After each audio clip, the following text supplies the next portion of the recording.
अथ शनिश्चरकवचम्।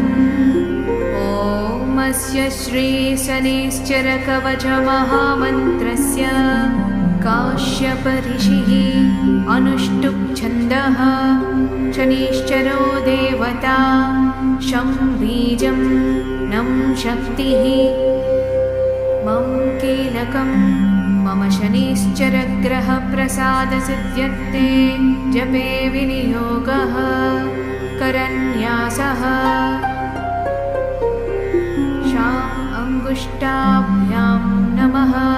शीं तर्जनीभ्यां नमः। शूं मध्यमाभ्यां नमः। शाईं अनामिकाभ्यां नमः। शौं कनिष्ठिकाभ्यां नमः। शः करतलकरपृष्ठाभ्यां नमः।